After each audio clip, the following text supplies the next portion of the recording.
বড় কার্পু মাছ আলু ভেঙে রান্না করলে মুখে স্বাদ লেগে থাকবে, এতটাই টেস্ট হয় খেতে। হ্যালো এভরিওয়ান, কেমন আছেন সবাই? আশা করি ভালো আছেন, আপনাদের দোয়ায় আমিও ভালো আছি আলহামদুলিল্লাহ।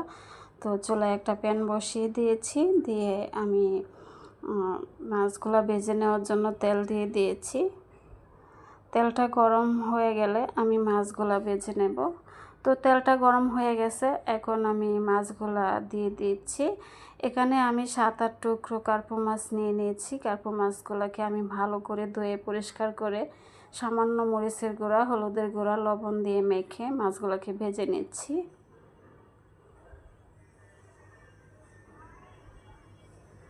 মাছগুলো এক পাশ ভাজা হয়ে গেছে, এখন আমি মাছগুলোকে উল্টে দেব।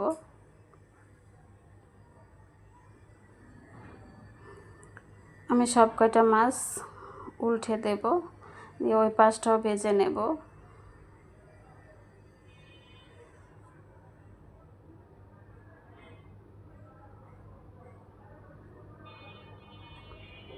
এখন আমি এই পাশটাও ভেজে নিয়েছি। চুলায় একটা কড়াই বসিয়ে দিয়েছি, দিয়ে আমি তেল দিয়ে দেব পরিমাণ মতো। দিয়ে আমি এখন পেঁয়াজ কুচি দিয়ে দেব। পেঁয়াজটাকে নেড়ে ছেড়ে ভেজে নেব। এখন মাছ ভাজা যে তেলটা আমি নিগড়িয়ে দিয়ে দেব। আমি ভালো করে নেড়ে ছেড়ে পেঁয়াজটাকে এখন ভেজে নেব। পেঁয়াজটা ভাজা হয়ে গেছে, এখন এখানে আমি দিয়ে দেব মশলা। আমি মশলাটাকে আধা ঘন্টার মতো গুলিয়ে রেখেছিলাম, এতে করে বাটা মশলার একটা ফ্লেভার পাওয়া যায়। আমি এই মশলাটা এখন দিয়ে দেব। এভাবে রান্না করলে সত্যি গ্রামের যে রান্না করে গ্রাম বাংলার মানুষে বেটে পাটায় বেটে শিলপাটায় বেটে তরকারি রান্না করে ওই রকম একটা স্বাদ পাওয়া যায় আর কি। তো মশলাটা আমি দিয়ে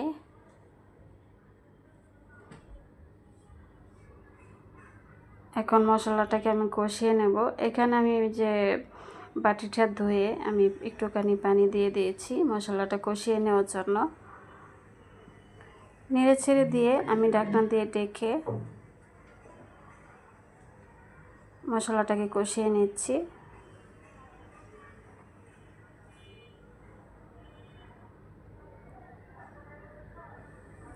মশলা কষানো হয়ে গেছে, এখন আমি কয়েকটা আলু আমি সিদ্ধ করে এভাবে একটু ভেঙে ভেঙে নিয়েছি, যে এরকম করে ভেঙে ভেঙে নিয়েছি।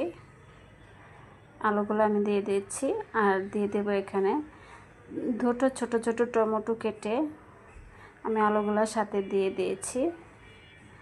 আর এখানে একটুখানি পানি দিয়ে দেব যেন সুন্দর করে আলুটা কষানো হয়ে যায়।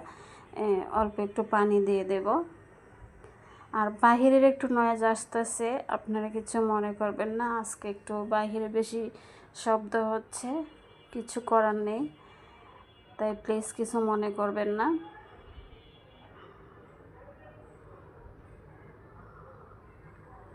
আমি এখন ঢাকনা দিয়ে ঢেকে আলু আর টমেটোটাকে কষিয়ে নেব। আর মশলার মধ্যে আমি লবণটা দিয়ে দিয়েছিলাম, সেজন্য লবণ আর দেওয়া হয়নি।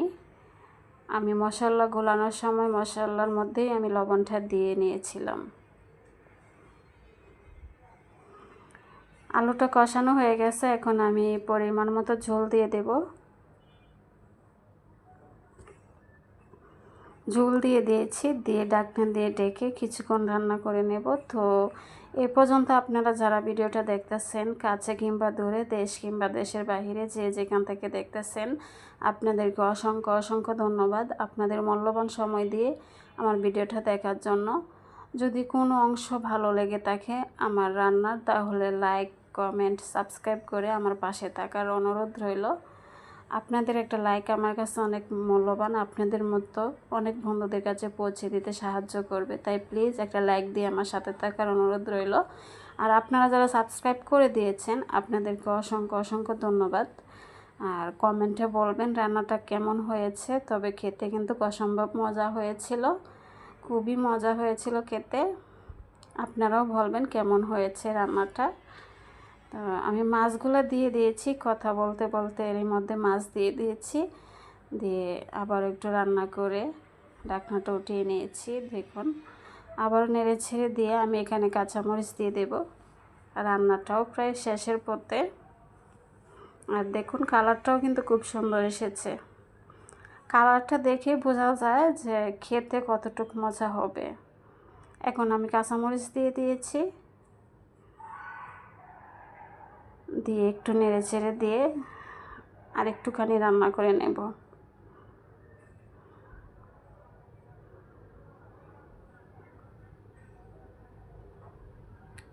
ঢাকনা দিয়ে দিয়েছি, দিয়ে আর একটুখানি রান্নাটা করে নেব। আর একটুখানি রান্না করে নিয়ে ঢাকনাটা উঠিয়ে নেড়ে ছেড়ে দিচ্ছি।